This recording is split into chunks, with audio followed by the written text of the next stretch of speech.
Hey there YouTube, this is TR Bailey coming at you with a new deck profile, Bubble Beat. It's pretty good. I didn't like Bubble Beat at first. I didn't like the idea of emptying your hand to summon a whole bunch of guys, but after some testing it's actually turned out really good. I'm consistently beating Chaos Dragons. I'm having good matchups against Dino Rabbit, Windups, and Inzectors is really easy. So here's the deck. Let's get right into the list. So three Neos Alias, obviously. 2 Elemental Hero Bubbleman and Stratos. Really easy to talk about, you know, just the 3. There's the basic 6 E-Heroes you need for the deck. And 2 Thunder King. Thunder King's really good. Doesn't conflict at all with other cards in the deck, like Pot of Duality and stuff like people think. It just gives it to where you can make control. You can control the board with it. And then 2 Beast King Barbarosas because I play Skill Drain, and Beast Kings get really big, really helpful. As for the spell lineup, play 3 Duality because of consistency. It's not like a problem, but it just makes it a lot easier.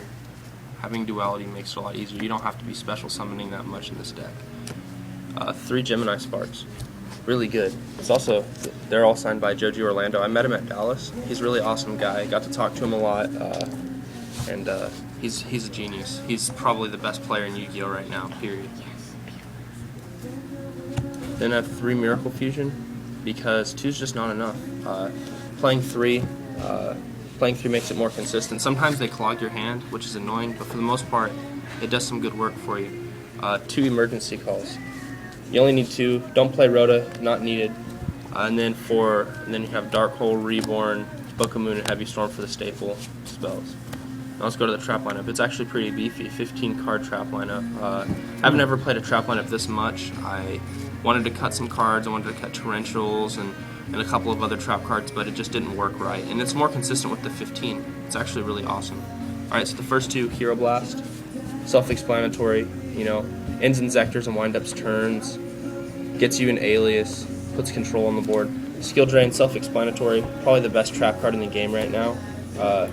Helps you control the board. Helps you beat those pesky Chaos Dragons.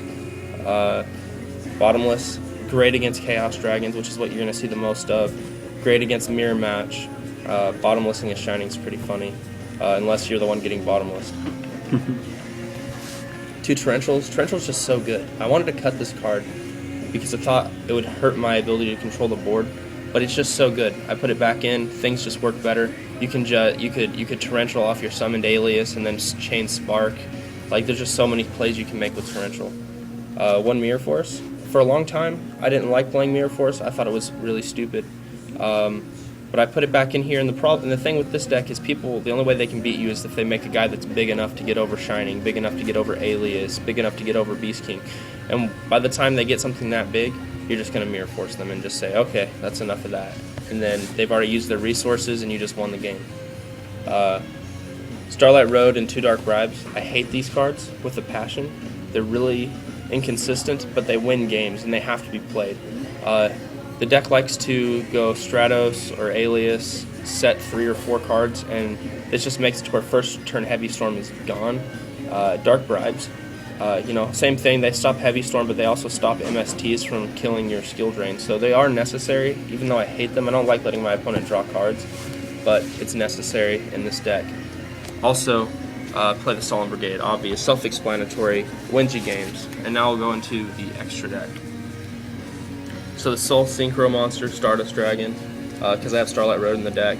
And then for the XYZ monsters, I play 1 Utopia, 2 Blade Armors. So many plays with Bubbleman, because it's Blade Armor Ninja. Utopia, I don't like it that much.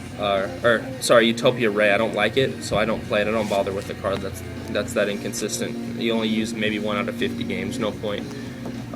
Although coming back to that, I have a Chimera Tech in the deck. 1 out of probably 100 games I use this. The only reason why I have it in right now is because I don't have Roach, and I like Cyber Dragon. It's one of the best side deck cards in the game.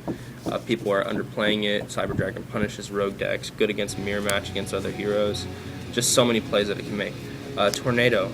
Tornado's a card that you use very rarely. Is also I have it in here it's a just in case card. I've had plays. This is a finisher. This card's a finisher card. It's really only used for, okay, cut a guy's attack in half and run over him for game. I play it very rarely, but it's one of those cards where if you don't have it and the situation comes up, you're going to regret it. 2 Nova Masters. This is just simply because I side 2 Super Polys, and I play against Dino Rabbits, get their Logias. 2 Gaias. This is probably going down to 1. Gaia is really good. Gaia is a game winner. He's a win condition. He really is. People don't realize how good this card actually is. Gets over BLSs, destroys, just totally wrecks games, you know? No matter what, that person's taking 2200 damage unless they're stopping your summon or your attack, so it's really good. Plus I have the 2 Beast Kings, that's why I have it at 2 right now. I'll probably go down to 1 and make room for something else, but right now I think 2 is just fine. This is then I have two Ab-Zeros, play 2 Bubble Man. Zero's amazing. There's really no reason to explain this card. He's obvious. And then the most obvious is the 3 Shinings. The board control, the ability to win the game. Just have the win condition of Shining.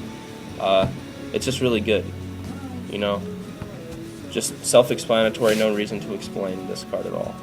And that's it. That's all I got for you for this deck. I'll come at you with some more deck profiles, probably some feature matches at some point, tournament reports, stuff like that. Just go ahead and click subscribe, and we'll call it good. See ya.